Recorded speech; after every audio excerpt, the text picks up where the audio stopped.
All right, well, we're here with Michael Rood. Michael, you are busy putting together the Chronological Gospel Season 2, which is all about the book of the Revelation. That's right.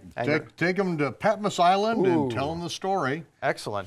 This is the stuff that's coming to pass right now. So we couldn't wait, couldn't put off this part of the chronological gospels any longer. Excellent. Well, since you're so busy, we wanted to make this quick. Rather than writing a whole bunch of notes about this, we wanted to get this on camera. That's why we got the cameras rolling today. Okay, makes sense. We're talking about the astronomically and agriculturally corrected biblical Hebrew calendar. You may have seen this already on our online store at roodawakening.tv. And what we're doing is the Renaissance error. Michael, we want to know the Renaissance error. What the Renaissance painters got right, what they got wrong, and what archaeology has taught us since these paintings were made. So for the month of the Aviv, we have Yeshua carrying his cross to a hill. True or false? Okay, so I'm supposed to analyze this. Yes, sir. Okay.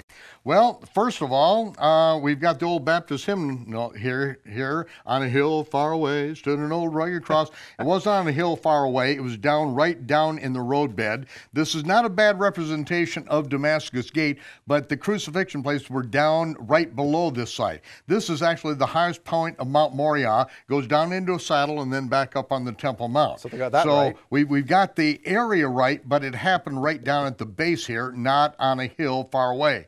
Now, the amazing thing to me is they've got the Church of the Holy Sepulchre already built here in the city of Jerusalem. And then we have the Church of the Ridiculous Assumption, where Mary ascended into heaven. That's there also. Now, what we do, also, Yeshua is wearing, the robe, the royal robe, and that's not true. They stripped that off from him. They put his own clothes back on him, and that's what they parted his garments. And but they did get right that he's carrying a cross.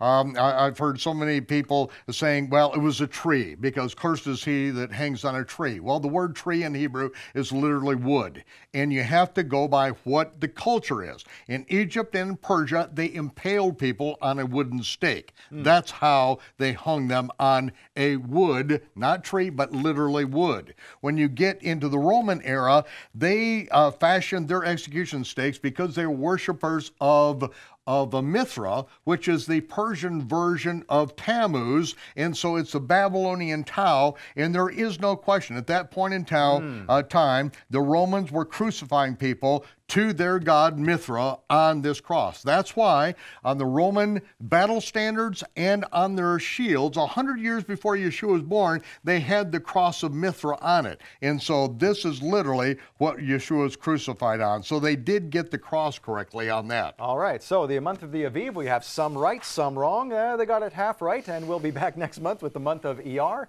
for another look at the astronomically and agriculturally corrected biblical Hebrew calendar.